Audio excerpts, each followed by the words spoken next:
ज्यांचे वेळोवेळी आपल्याला मार्गदर्शन लाभते असे माननीय शशिकांत राजोबा सर, महासचिव, महाराष्ट्र राज्य सहकारी पतसंस्था फेडरेशन, तसेच संचालक वीराचार्य नागरी सहकारी पतसंस्था मर्यादित सांगली यांना विनंती करतो की त्यांनी आपलं मोलाचं मार्गदर्शन आम्हाला करावं. नमस्कार. आवाज येत नाही, लवकर संपवा अशी बहुतेक भावना दिसते सगळ्यांची. सर्वांना नमस्कार. आवाज अजून यायला पाहिजे. नाश्त्याची व्यवस्था केल्या संदीपने, केल्या ना? सर्वांना नमस्कार. जय सहकार. जनसेवा अर्बन कोऑपरेटिव्ह क्रेडिट सोसायटीच्या 8व्या शाखेचं सावर्डे या ठिकाणी नुकतंच उद्घाटन संपन्न झालं. त्यानिमित्तानं येण्याचा योग आला. व्यासपीठावरती बसलो आणि मला लक्षात आलं की पतसंस्थेच्या उद्घाटनाला आपण आलेलो नाही आहे. खऱ्या अर्थानं अर्थकारण काय चाललंय समाज व्यवस्थेमध्ये हे पाहण्याचं एक व्यासपीठ इथं तयार झालं असं म्हटलं तर वावगं ठरणार नाही आहे. आणि अशा परिस्थितीमध्ये Janseva urban cooperative credit society Bharatshastri Maharaj यांच्या आशीर्वादानं नेहमी उद्घाटन त्यांचे होतात. याच गावचा सुपुत्र, तासगाव नगरपालिकेचं मुख्य अधिकारी म्हणून कार्यरत असणारे पृथ्वीराज पाटील साहेब यांनी शुभेच्छा देऊन गेले.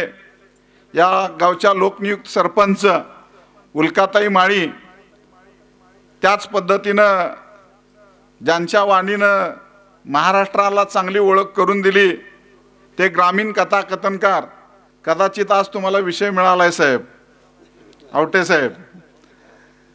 आणि त्यामुळे पुढच्या उद्घाटनाला ती कथा तयार व्हावी. या सावर्डे गावातून कथेची निर्मिती पण होऊ शकते.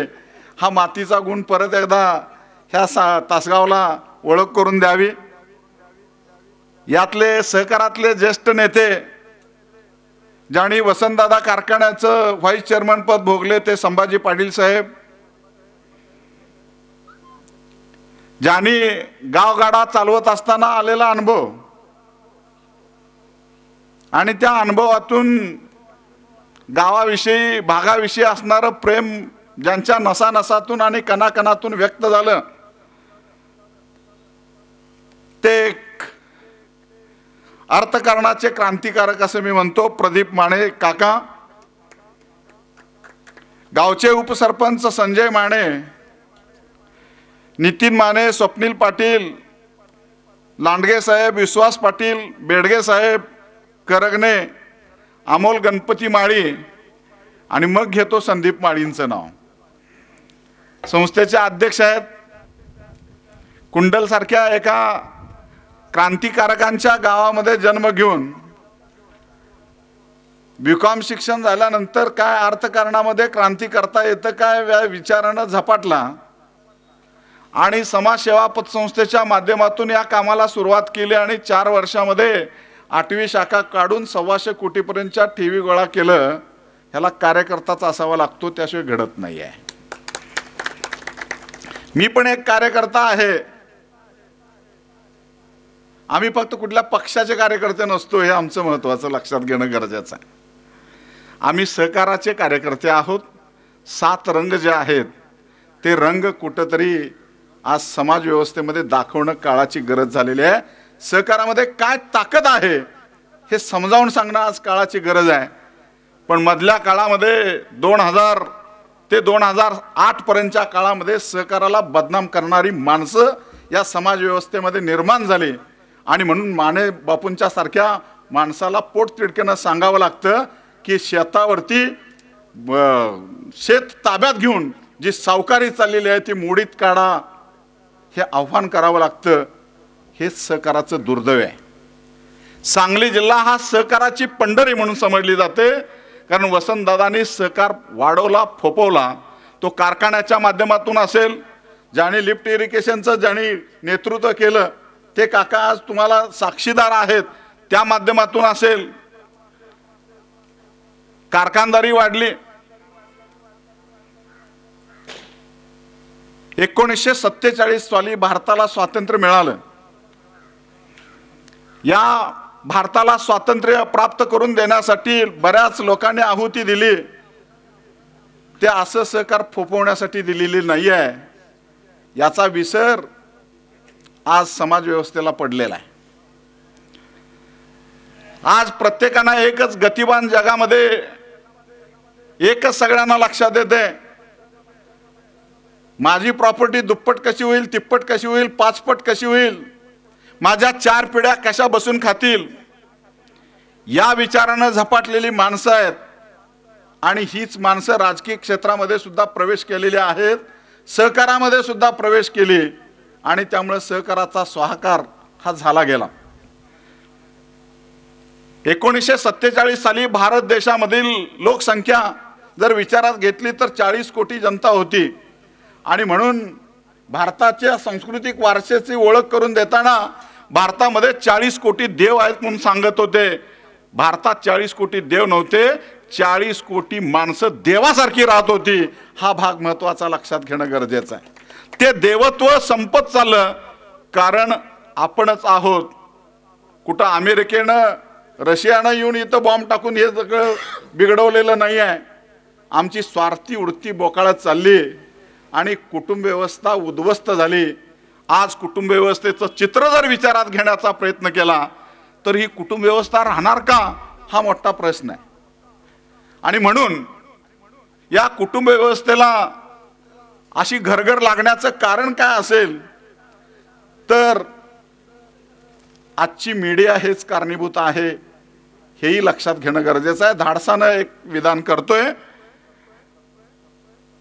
एका बाजूनं प्रचंड प्रमाणामध्ये वैज्ञानिक क्रांती होत गेली, भारत देश स्वातंत्र्य झाला आणि पंचवार्षिक योजना राबवली गेली, आणि त्यावेळच्या धुरंधर मंडळींना वाटलं की या देशातली गरिबी आहे ती हटवली पाहिजे, आणि गरिबी हटवण्यासाठी पंचवार्षिक योजना राबवली। तिसऱ्या पंचवार्षिक योजनेमध्ये हरित क्रांती करण्याचा प्रयत्न केला, आणि हरित क्रांतीच्या माध्यमातून आज आपण पश्चिम महाराष्ट्र जे अत्यंत विकासाच्या पदापर्यंत पोहोचलेलं आहे, त्याचं कारण हे तिसरी पंचवार्षिक योजना आहे। त्या पंचवार्षिक योजनेच्या माध्यमातून पाणी अडवा पाणी जिरवा हे करून माळावरती सुद्धा बाग फुलवण्याचं जे काही घडलं गेलेलं आहे ते त्यावेळच्या सहकारातील धुरंधर माणसामुळे घडलेलं आहे, हेही तितकंच निश्चितपणानं कबूल करावं लागेल।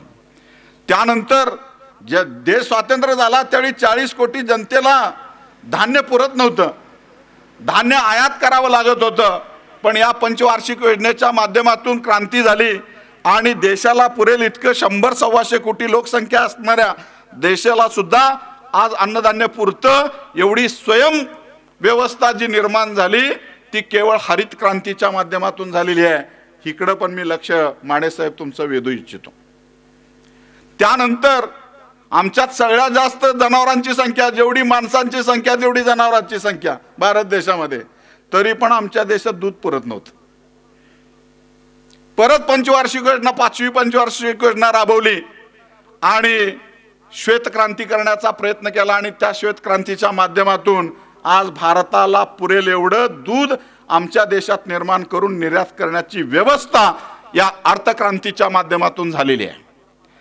संपन्नता येत चालली, गावगाडापूर्वी स्वयंपूर्ण होता त्याला छेद बसला आणि गावाकडची माणसं शहराकडे जाऊ लागली। शिक्षणाचं कर्मवीर भाऊराव पाटलासारख्या चळवळी माणसांनी या पश्चिम महाराष्ट्रामध्ये शैक्षणिक चळवळ उभी केली, आणि या शैक्षणिक चळवळीच्या माध्यमातून माणसं सुशिक्षित झाली, आणि हितच घोटाळा झाला। सुशिक्षित माणसाने सुरक्षित राहायला चालू केले, मी माझं कुटुंब याच्या पलीकडे बघायचं नाही, आणि या कुटुंबाला जास्तीत जास्त समृद्ध करण्याचा प्रयत्न करत असताना नात्या गोत्यांना सुद्धा छेद द्यायला मागं पुढं न बघणारी जर कुठली व्यवस्था असेल तर ती सुशिक्षित माणसं, हेच उत्तर द्यावं लागेल। मला सांगा, आज भारत देशामध्ये जेवढे घोटाळे झाले, एका शेतकऱ्यानं घोटाळा केला असं कधी ऐकलंय का? अशिक्षित माणसानं घोटाळे केलेत असं ऐकलंय का? जेवढे जेवढे सुशिक्षित म्हणून समजून घेतात त्याच लोकांनी घोटाळे करण्याचा प्रयत्न केला, आणि या सहकाराला सुद्धा बदनाम करण्याचा प्रयत्न केला, हे महत्त्वाचं लक्षात घेणं अत्यंत गरजेचं आहे। तरी सुद्धा समृद्धीच्या दृष्टीनं वाटचाल करत असताना आपण नुसता एकमेकांचं उणं दाणं काढून बसून चालणार नाहीये. आहे या परिस्थितीमध्ये ही अर्थगाडा, हा गावगाडा कसा हाकता येईल हे बघणं गरजेचं आहे. तुम्ही मगाशी उल्लेख केला, गावगाडा हाकत असताना मला 4 एकरावरती पाणी सोडावं लागलं. साहेब, खरं आहे, ज्यावेळी दुसऱ्यांचे संसार उभा करतो त्यावेळी जो उभं करण्याचा प्रयत्न करत असतो त्याचा संसार उद्ध्वस्त होत असतो. कुणीतरी उद्ध्वस्त झाल्याशिवाय नवनिर्मिती होत नाही, हे महत्त्वाचं लक्षात घेणं गरजेचं आहे. आज मानवसेवेचे सुद्धा इथं काम करणारे कार्यकर्ते या सावर्डे गावामध्ये आहेत. खरोखर गावाबाबतीत मला एक वेगळेपण निश्चितपणानं जाणवलं. आणि मग ही जनसेवा क्रांतीतून जन्मलेली सावर्डेमध्ये योगदान देण्यासाठी उभी झालेली आहे. आणि तुमच्यासारख्या सरपंचांचं पोटतिडीक बघितल्यानंतर मला पोपटराव पाटलांची आठवण झाली. हिवरे बाजार, त्या हिवरे बाजारला सुद्धा जाऊन आलो. सावर्डेपेक्षा वाईट अवस्था आहे. पण असं असताना सुद्धा ते स्वयंपूर्ण गाव करण्याची निर्मिती गावगाड्यानं मनावर घेतल्यानंतर होऊ शकते, हे उदाहरण त्यांनी दाखवून आज महाराष्ट्रभर ते फिरतात आणि नेमकं कुठं चुकतं हे सांगण्याचा प्रयत्न करतात. द्राक्षबागेचं सुद्धा विचार केला तर द्राक्षबाग निर्माण करणं सोपं नाही आहे. सुरुवातीला द्राक्षबागा निर्माण झाल्या, फार चांगल्या पद्धतीनं उत्पादन घेतलं आणि तासगावची द्राक्षे संपूर्ण जगभर प्रसिद्ध झाली. तासगावचं तासगाव तालुका हा जगाच्या नकाशावरती या द्राक्षानं ओळख करून दिलेली आहे, हे पण आपल्याला विसरून चालणार नाही. पण आज परिस्थिती बदलत गेली. द्राक्षेसाठी भरपूर औषधं मारायला लागली आणि औषधाचा खर्च वाढत गेला. आणि औषधाचा खर्च वाढत गेल्यामुळे उत्पन्न घटत गेलं. हवामान बिघडत चाललं. आम्ही बिघडवल्यामुळं, वाढत्या लोकसंख्येमुळं, निसर्गावरती प्रदूषण आणि आक्रमण केल्यामुळं हवामान बिघडत गेलं आणि आज द्राक्ष शेती सुद्धा धोक्यात आली. हे सगळं आपणच आपल्या हाताने घडवण्याचा प्रयत्न करत आहोत, हे महत्त्वाचं लक्षात घेणं गरजेचं आहे. आज दुसरी शासनाला सवय लागली, आयते पैसे दिले तर मत मिळतं. हा शासनाचा निर्माण झालेला दृढ विश्वास उद्याच्या लोकशाहीला काळिंबा पासल्याशिवाय राहणार नाही, हे सुद्धा चिंतन मंथन करण्याची वेळ आज येऊन ठेपलेली आहे. मतं आमची विकायची, ज्या दिवशी मतं विकली जातात त्या दिवशी ही लोकशाही अंधाराच्या दृष्टीनं वाटचाल करते, हे लक्षात घेणं गरजेचं आहे. आज ग्रामपंचायत सारख्या ठिकाणी जर इथून पुढे तुम्हाला इलेक्शन करायचं असेल तर तुम्ही आता 4 एकरातलं द्राक्ष काढला, आता 4 एकरातलं 1 एकर विकायला लागेल, त्याशिवाय मतदारच मतदान करायला येणार नाहीत. ही वस्तुस्थिती निर्माण करण्याला तुम्ही आम्ही कारणीभूत आहोत, हे लक्षात घेणं गरजेचं आहे. मुद्दाम तुमचं उदाहरण देतोय, राग मानू नका. लक्षात येते का बा, हे आपण निर्माण करत चाललेलो आहोत. हे कुठंतरी बदललं पाहिजे. आपण सुद्धा नीतिमान बनलं पाहिजे. गतिमान जगामध्ये नीतिमान माणसंच कामाची उपयोगी ठरणार आहेत आणि ही नीतिमान माणसं निर्माण करण्यासाठी संस्काराची गरज आहे. आणि विना सहकार नाही उद्धार, विना संस्कार नाही सहकार, हे मंत्र आज ठरलं गेलेलं आहे. आणि म्हणून मला आठवण करावीशी वाटते, व्यंकटभाई मेहता, राधाकृष्ण विखे पाटील, धनंजय गाडगीळ, वसंतदादा, राजाराम बापू यासारखी दिग्गज मंडळी जोपर्यंत सहकारात होती त्या मंडळींनी सहकाराची निर्मिती केली आणि त्यामुळे पश्चिम महाराष्ट्र समृद्ध झाला, हे महत्त्वाचं लक्षात घेणं गरजेचं आहे. पण त्यांनी सहकार आपली घरं भरण्यासाठी केली नाहीत, हे मात्र आपण विसरत गेलो. आणि 1986च्या दरम्यान या महाराष्ट्रामध्ये सहकार इतका फोफवला की 27,000 पतसंस्थांची नोंदणी महाराष्ट्रामध्ये झाली. 2005 मध्ये जर बघितलं तर पहिलं पान उघडलं तर आज ही बँक बुडाली, उद्या ही पतसंस्था बुडाली, परवा दिवशी ही पतसंस्था बुडाली, याचे आकडे याले आणि अर्थव्यवस्था कोलमडते की काय अशी अवस्था निर्माण झाली.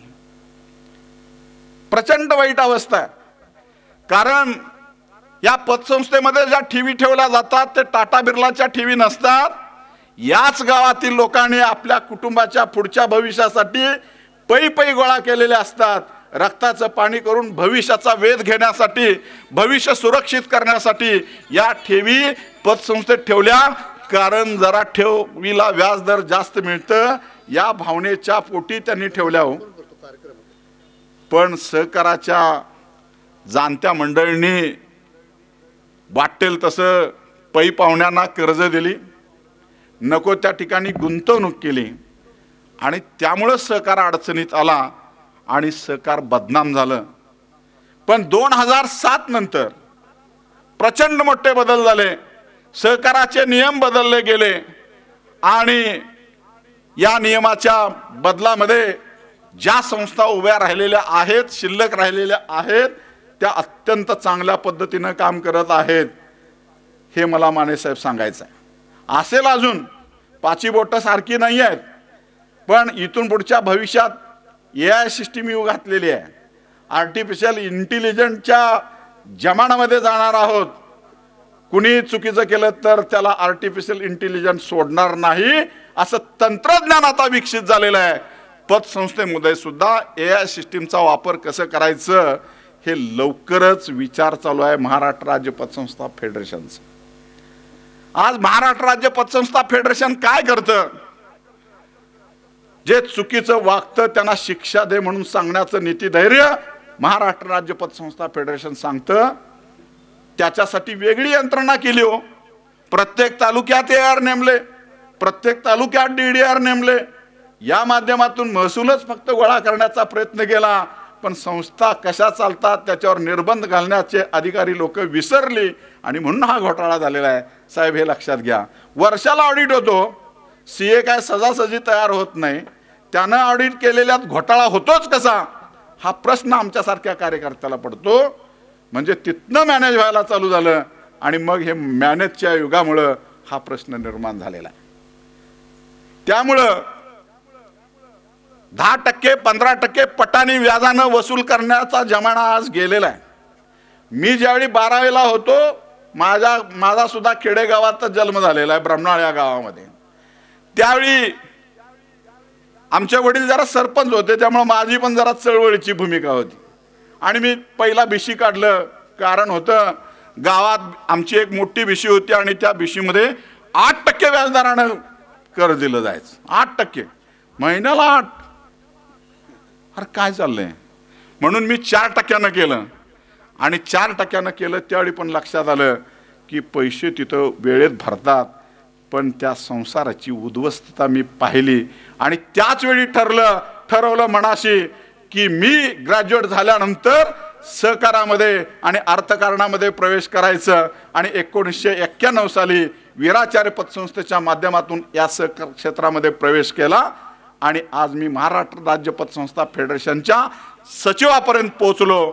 याचं कारणच एक आहे की ह्या अर्थव्यवस्थेत बदल करण्याची ताकद सहकारामध्ये प्रचंड आहे.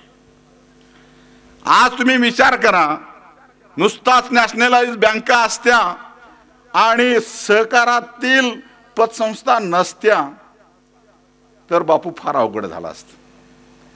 परत एकदा सावकारीचा विळका बसला असता, लग्नाला पैसे काढले आणि लग्नाच्या वर्षपूर्तीला 2 एकर विकलं, हेच आकडे आपल्याला ऐकायला मिळाले असते.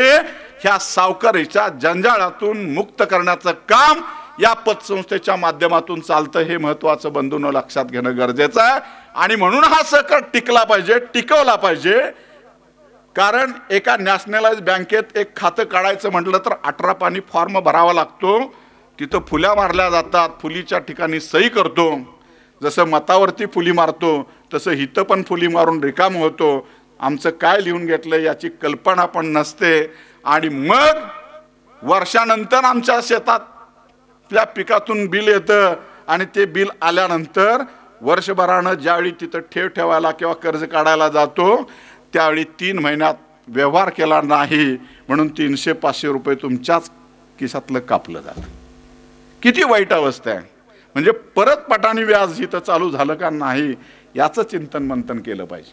आज मला सांगा 5,000, 10,000, 15,000, 25,000, 50,000 कर्ज नॅशनलाइज बँकेत जायचं आणि 2 दिवसात मिळवून दाखवायचं, म्हणून ते ऐकतो मी, म्हणून ते ऐकतो. मॅडम सॉरी, लक्षात येते का बा, मिळत नाही.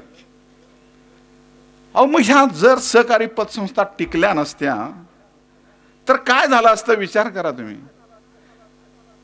ह्या सहकारी पतसंस्था टिकल्या म्हणून तुम्हाला पतहीनांना पतपुरवठा करण्याचं ठरवलं. ठरवत असताना कर्जदारांना पण फार चांगली सवय लागली. जिथं पतहीनांना कर्ज दिलं जातं 12 ठिकाणी 1-1 लाखाचं ठेव तारण मिळतं, कर्ज मिळतं, आणि काही तारण न घेता 12 ठिकाणी काढायचं, 12 लाख रुपये झाले. आणि ज्या कामासाठी काढायचं त्या कामासाठी वापरायचं नाही, दुसऱ्या कामासाठी वापरायचं, चैन्या करायच्या, आणि हप्त्याला आलं की माझ्याकडे काय नाही, आणि मग तिथं परत संघटना निर्माण करायची आणि अशा संघटनेच्या वतीनं बोंबलाला चालू करायचं की या बँका या पतसंस्था वसुली करतात. ही व्यवस्था कुठंतरी बदलली पाहिजे. फक्त एकच प्रतिज्ञा आपण केली पाहिजे, फुकटचं काही घेणार नाही आणि फुकटचं कोणाला खाऊ देणार नाही. एवढा मंत्र जर आपण स्वीकारण्याचा प्रयत्न केला तर सहकार समृद्ध झाल्याशिवाय राहणार नाही. माने बापू, आपण हितनं सुरुवात करूया.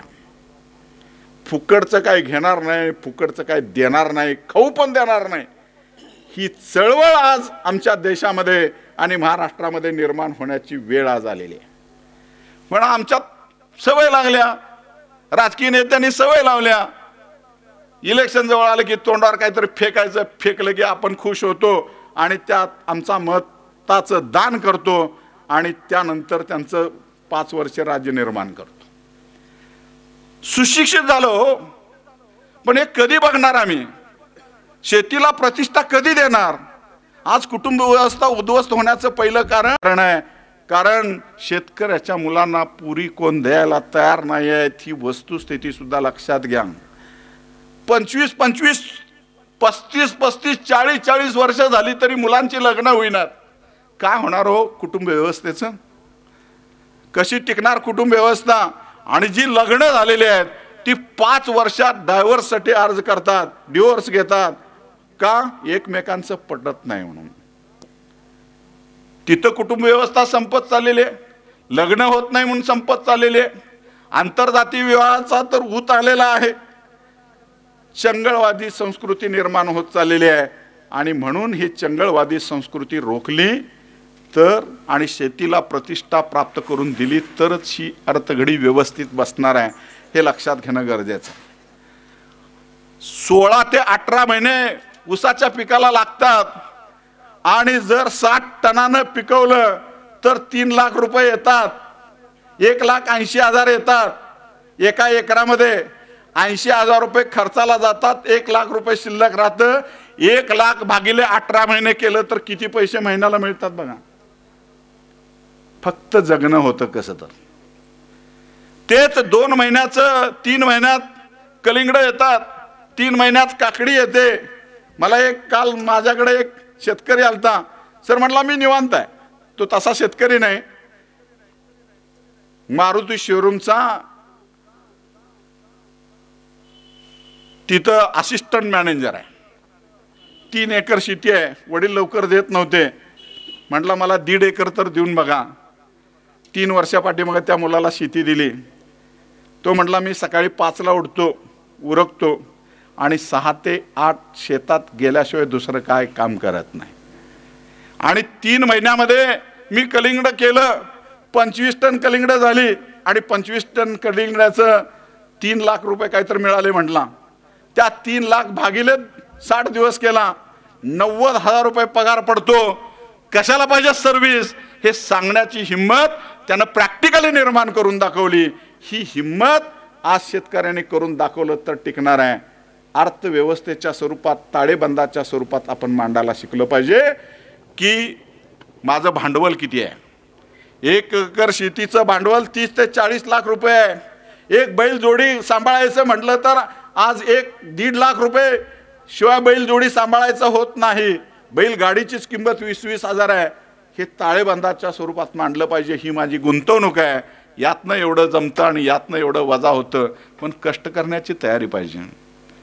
आम्ही जर 11पर्यंत गावातच फिरत असू आणि दुसऱ्यांचा प्रपंच करत असू आणि बोट मात्र शासनाकडे द्यायचा प्रयत्न करत असू, शासन म्हणजे कोण?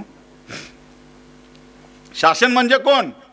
तुम्ही आम्ही निवडून दिलेले प्रतिनिधी आहे आणि कसं निवडून देतो याचा घोटाळा तर माहीतच आहे. मग दुसऱ्याकडे बोट देऊन आपलं कसं भागणार आहे? आणि म्हणून या पतसंस्थेच्या माध्यमातून ही चळवळ उभी केली पाहिजे. सावकारीच्या पाशातून मुक्त केलं पाहिजे. स्वयंपूर्ण निर्मिती करण्याचा प्रयत्न केला पाहिजे. कारण इथून पुढची टेक्नॉलॉजी आणि मुलांची डोकी एवढी फास्ट पळालेत सर. मी सांगलीत राहतो, पोदार स्कूलच्या समोर. कालचा किस्सा त्यांचा ऐकला. पोदार स्कूलच्या 8वी 9वीची मुलं तंत्रज्ञानात काय प्रगती केली आवटे साहेब, ऐकण्यासारखं आहे. त्यांनी एक चिप तयार केली. कुणासाठी? वयोवृद्ध लोकांच्यासाठी. ज्या घरात वयोवृद्ध असतात, पोरं सगळी कामाला जातात, घरी औषध द्यायला पण कोण नसतात, अशा वेळी त्यांनी जर औषध घ्यायचं म्हटलं तर लक्षात राहत नाही. लक्षात राहिलं तरी डोळ्याला दिसत नाही कुठलं औषध घ्यायचं काय. त्यांनी चिप तयार केलेली आहे आणि ती चिप जर तिथं बरोबर दुपारी 2 वाजता गोळी घ्यायची आहे, लगेच टोन होतं, रिंग वाजायला चालू होते. त्या जिथं ठेवलेलं आहे तिथं गेलं तर आपोआप तुमचं कुठलं औषध आहे ते सुद्धा बाहेर येतं. आणि त्या म्हाताऱ्या माणसाची व्यवस्था 8वी 9वीची मुलं करायला आहेत. ही शिक्षणातील प्रगती. ही पण बाजू घ्यावं. नुसताच एक दुसरी बाजू नुसता घेऊन चालणार नाही आहे. दुसरी ज्यांनी चिप तयार केलेली आहे 8वी 9वीची मुलं,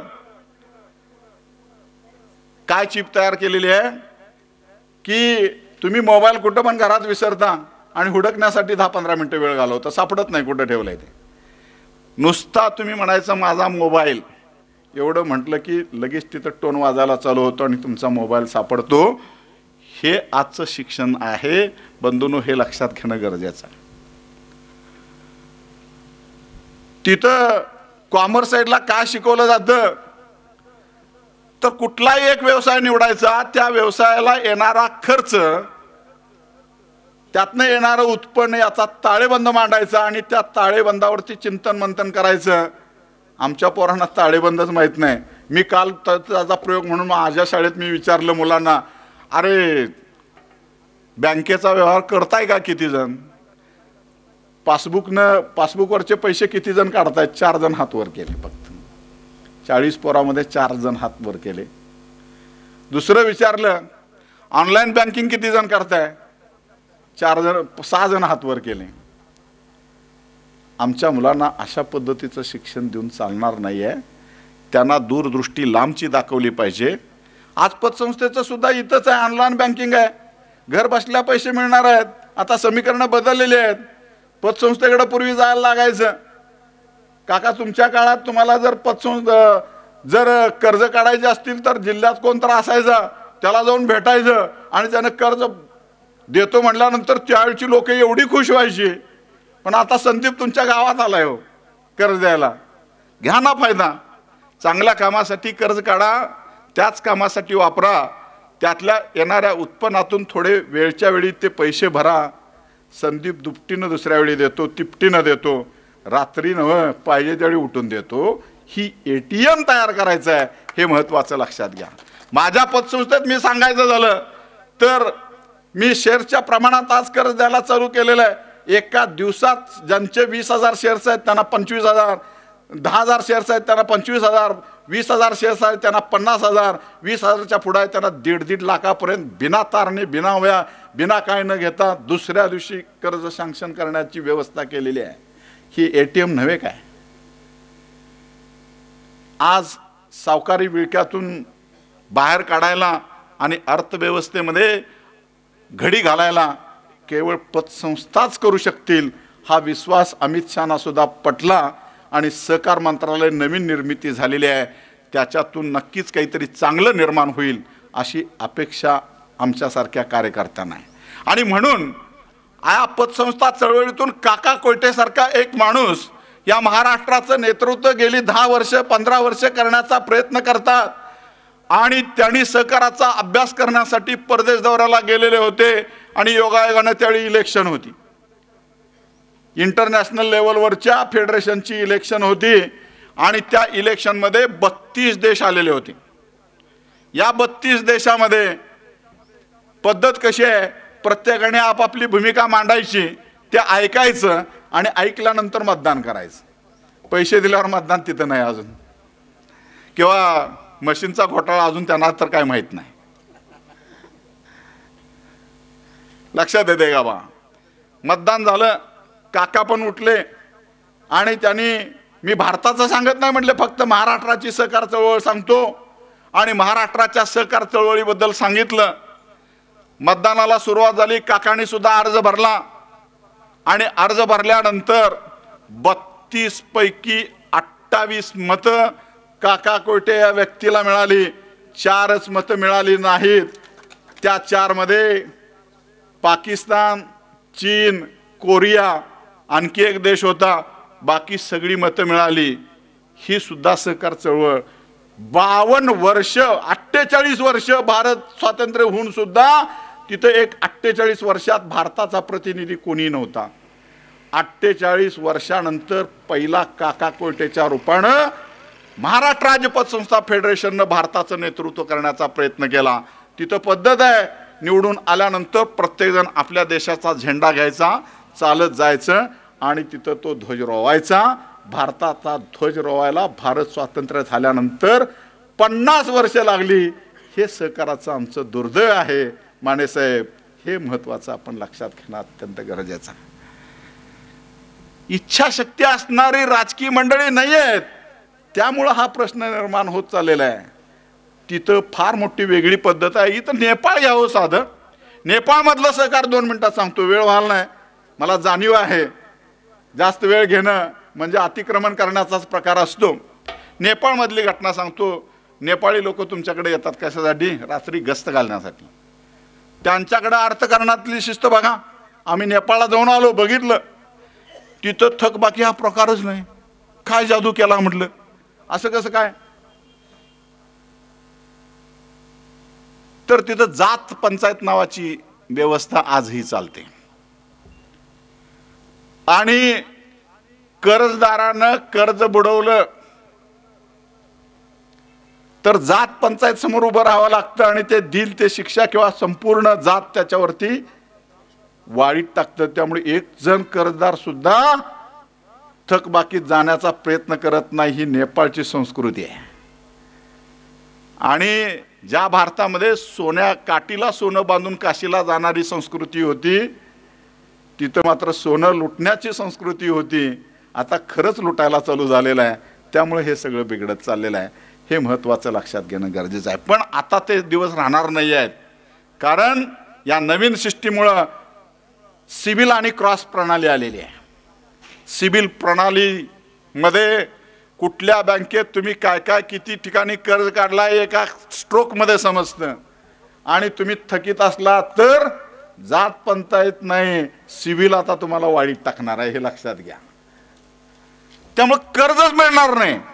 त्यामुळे कर्जदाराने आता सजग राहिलं पाहिजे, लागेल तेवढंच कर्ज घेतलं पाहिजे, लागेल त्या कामासाठीच वापरलं पाहिजे आणि आलेल्या उत्पन्नातून ते पैसे भरण्याची सवय, फुकटचं घेणार नाही फुकटचं देणार नाही, हे लक्षात घेतलं पाहिजे। हे लक्षात आपण घेण्याचा प्रयत्न केला पाहिजे। मग म्हणणार पतसंस्थेत काढतो काय फरक पडतंय? सिबिल बँकेला आहे, पतसंस्थेनं सुद्धा क्रॉस प्रणाली विकसित केलेली आहे आणि क्रॉस आणि सिबिल एक दिवस सहकारात हात एकमेकांमध्ये घेतील, कारण सहकाराचा हात, सहकाराचं चिन्हच आहे एकमेकांना हात देणं। आणि ते दिल्यानंतर पतसंस्थेत सुद्धा तुम्ही कुठेही कर्ज काढला आणि थकीत असला तर ते महाराष्ट्रातल्या प्रत्येक कानाकोपऱ्यात जाणार आहे। त्यामुळे तिथं सुद्धा चुकीच्या माणसांना कर्ज मिळणार नाही, हे महत्त्वाचं लक्षात घेणं अत्यंत गरजेचं आहे। अहो, परदेशामध्ये ठेव ठेवायचं झालं तर 15 मिनिटाचं प्रशिक्षण घ्यावं लागतं, कर्ज काढायचं झालं तर 2 तासाचं प्रशिक्षण घ्यावं लागतं आणि संचालक व्हायचं असेल तर 3 दिवसाचं प्रशिक्षण घ्यावं लागतं। हाय का व्यवस्था आमच्यात? आणि मग कशा पतसंस्था न लुटणाऱ्या राहतील, हा लक्षात घेणं गरजेचं आहे। पण आज महाराष्ट्र राज्य पतसंस्था फेडरेशनचे संदीप पण संचालक आहेत, मी पण संचालक आहे। आमच्यातल्या प्रत्येक स्टाफला आम्ही प्रशिक्षण दिल्याशिवाय राहत नाही. वर्षातून प्रशिक्षण दिलं जातं. NPA म्हणजे काय सांगण्याचा प्रयत्न केला जातो. CD रेशो म्हणजे काय सांगण्याचा प्रयत्न केला जातो. CRAR म्हणजे काय सांगण्याचा प्रयत्न केला जातो. आणि त्यातून कमीत कमी व्याजदरानं कर्ज कसं देता येईल बघतो. मुथूट फायनान्स आणि कुठलं महिंद्रा किती टक्केनं सोनं तारण करताय? कधी कॅल्क्युलेशन केलंय? 20-22% बापू सोने तारण. ती इतर राज्यात आली आणि आमचं सगळं सोनं लुटून राहिली तरी आम्ही झोपलो. सहकार चळवळ जागी झाली. आज मी अभिमानानं सांगतो माझ्या वीराचार्य पतसंस्थेमध्ये 8 ते 10% एवढ्या व्याजदरानं सोने तारण देण्याचा प्रयत्न करतो आणि 70 कोटी सोने तारण वीराचार्य पतसंस्था केलेली आहे. हे अभिमानानं सांगतो. संदीप सारखा एक अवलिया उठतो कुंडलमधनं आणि आज एवढ्या शाखा काढतो. हे कुणाच्या जीवावर? तुमच्या आमच्या सगळ्यांच्या जीवावरती काढतो. पण त्याची भावना शुद्ध आहे, हेतू शुद्ध आहे. आणि ज्या ठिकाणी हेतू आणि भावना शुद्ध असते त्या ठिकाणी घोटाळे होत नाही. काढतानाच आम्ही ठरवलंय काढायचं आणि ह्यातलं 5-25 लाखाचा माझ्या घरात कसं येईल हे बघणारा असेल तर मात्र होत नाही. आणि म्हणून आवटी सरांच्या सारख्यांना सांगावं लागतं. संदीपनं LIC उतरवली. आज त्या कुणीतरी सांगितलं त्यांच्या याने आणि त्यामुळे त्यांना 5 लाख मिळाले. ह्या दोघा पती पत्नीने फार सुंदर उपक्रम चालवला आहे. जनसेवा अर्बन पुरुषांच्यासाठी आणि जनसेवा महिला अर्बनच्या ह्या संचालिका आहेत. माळी मॅडम जरा ओळख होते, उभं राहा सगळ्यांना जरा. आणि मगाशी माफी मागितली कारण ते स्टेट बँकेत सर्व्हिसला आहे, बँक ऑफ महाराष्ट्रामध्ये. त्यांना पण लक्षात आलं की पतसंस्था फार महत्त्वाची आहे. बंधूंनो हे लक्षात घ्या. आणि ह्या सहकार चळवळ टिकली पाहिजे. दूध डेअरीचा विषय आणखी अलगच आहे. त्याच्यावर बोलायचं म्हटलं तर हे अवघड आहे. लक्षात येते का बघा. म्हणजे आपणच आपले मारेकरी ठरत आहोत. दुसऱ्याकडे बोट दाखवायचं नाही.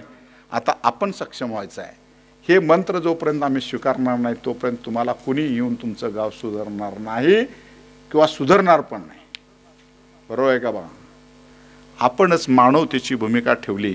माणसासारखं वागायला शिकूया हो. पहिला आम्ही माणसासारखं वागायला सोडतोय आणि देव बनायला जातोय. कसं देव होणार? देव कोण देवांची नावं घ्या, कुठल्या पण देवाची नावं घ्या. आता शिर्डीला साईबाबा कोण होते हो? मनुष्यच होता. भगवान महावीर कोण होते? मनुष्य होते. बसवेश्वर कोण होते? मनुष्य होते. पण त्या माणसाने माणसासारखं जगलं म्हणून त्यांच्यात देवत्व गुण आलं, म्हणून ते देव झाले. देव काय वर्ण जन्मलेला नाही आणि वरलं जन्मणारे देव असत नाहीत आमच्या तर तत्वानुसार. आवटे साहेब बरोबर आहे का बघा. देव माणसात शोधा, देव दगडात शोधू नका. देव ज्या दिवशी माणसात शोधतीला त्यावेळी सहकाराला नक्कीच काही कमी पडणार नाही. आणि कुठल्याही परिस्थितीत कुटुंब उद्ध्वस्त करू देऊ नका. आमच्या सावर्डे गावामध्ये वृद्धाश्रम झालं. प्रगती का अधोगती? 100% अधोगती. तुमच्या गावामध्ये वृद्धाश्रम होणार नाही, होऊ नये अशा पद्धतीची व्यवस्था आपण आज केली पाहिजे. कुटुंबातील वयोवृद्धांचा आदर करण्याची मानसिकता ठेवण्याचा प्रयत्न केला पाहिजे. पहिला आमची संस्कृती सुधारूया. कुटुंब व्यवस्थित ठेवण्याचा प्रयत्न करूया. अर्थकारण गेलं खड्ड्यात. 1 वेळा जीवन पण जगणारी माणसं आहेत. 2 वेळा जीवन पोट भरून चालण्यासाठी प्रॅक्टिस करण्याची वेळ येण्यापेक्षा जे आहे स्वकष्टाचं घेऊया. घामाचा पैसा आपण घेण्याचा प्रयत्न करूया. ही व्यवस्था आपणच निर्माण करूया. पुन्हा एकदा पश्चिम महाराष्ट्राची ओळख कष्टातून निर्माण करून देऊया. एवढीच भावना या प्रसंगी व्यक्त करतो. संदीप माळीनं सावर्डे गावामध्ये काढलेली पतसंस्था पुढच्या वर्षी वर्धापन दिना दिवशी त्याच्या ठेवी नक्कीच 10 कोटीच्या 5 कोटीच्या पुढे जाव्यात अशी अपेक्षा तुम्हा सर्व ग्राहकांना करतो. मला बोलवलात, इच्छा असताना नसताना ऐकून घेतलात. बोलत असताना माझ्याकडून काय चूक झाली असेल तर तुम्ही उदारमतानं क्षमा करावं. कारण सहकाराचं बीज 50 वर्षापासून बापूंच्या रूपानं आणि आता माने बापूंच्या रूपानं फपावत आहे. निश्चितपणानं सावर्डे गावचा विकास हा चांगल्या पद्धतीचा होईल आणि सगळे गुण्यागोविंदानं राहण्याचा प्रयत्न करूया, एवढ्या शुभेच्छा देतो आणि माझे 2 शब्द संपवतो. आणखी एक जाता जाता सांगतो की 8-9 फेब्रुवारीला शिर्डी या ठिकाणी आंतरराष्ट्रीय सहकार दिनाच्या निमित्तानं सहकार परिषद आयोजित केलेली आहे. त्या सहकार परिषदेमध्ये 12 देशाचे प्रतिनिधी येणार आहेत. 7 राज्यातले पण 7 राज्यात सहकार जास्त आहे, त्या राज्यांना पण एकत्र केलेलं आहे आणि जवळजवळ 10,000 पतसंस्थेचे प्रतिनिधी तिथे येणार आहेत. तिथं आम्ही काय करणार आहोत हे पण तुम्हाला माहीत असलं पाहिजे. इतर देशातला सहकार कसा आहे आणि भारतातला सहकार कसा आहे हे बघणार आहोत. डिजिटल टेक्नॉलॉजीचा वापर जास्तीत जास्त कसं करता येईल हे बघण्याचा प्रयत्न करणार आहोत आणि इतर देशातील कायदे कानून आणि भारतातील सहकारातील कायदे कानून याच्यावरती चिंतन मंथन करण्याचा प्रयत्न करणार आहोत. 2 सहकार दिंड्या निघणार आहेत, मंत्रालयातून निघणार आहे. ते धनंजय गाडगिळांच्या नावाने निघणार आहे. ठाणे, अलिबाग, रत्नागिरी, सांगली, सातारा करून प्रवरानगरला जाणार आहे. विखे पाटलांच्या, राधाकृष्ण विखे पाटलांच्या समाधी स्थळावर तिथं जाणार. दुसरी रॅली नागपूर, बुलढाणा, चिखली, धाराशिव करत ती सुद्धा प्रवरानगरला येणार आहे आणि 9 तारखेला तिथं त्याचं स्वागत केलं जाणार आहे. हेतू एकच आहे, या सहकाराच्या दिंडीतून पंढरपूरला आम्ही दिंडी काढली, एकमेव दिंडी अशी झाली सहकाराची की तिथं आम्ही सहकाराची पुस्तकं ठेवली आणि पालखी तिथं हाकण्याचा प्रयत्न केला की पंढरपुराच्या साक्षीनं, विठ्ठल रुक्माईच्या साक्षीनं सहकाराला चांगले दिवस येऊ देत आणि सहकारात चांगली माणसं येऊ देत, हीच अपेक्षा आम्ही करण्याचा प्रयत्न केला. माणसं जर चांगली आली तर सहकार बाद नाही, माणसंच बाद आली तर सहकार मात्र सुधरत नाही. एवढं साधं सोपं समीकरण माने बापू आहे आणि राजकारणात सुद्धा तुमच्यासारखी चळवळी माणसं येवोत असं देवाच्या चरणी प्रार्थना करतो आणि माझे 2 शब्द संपवतो.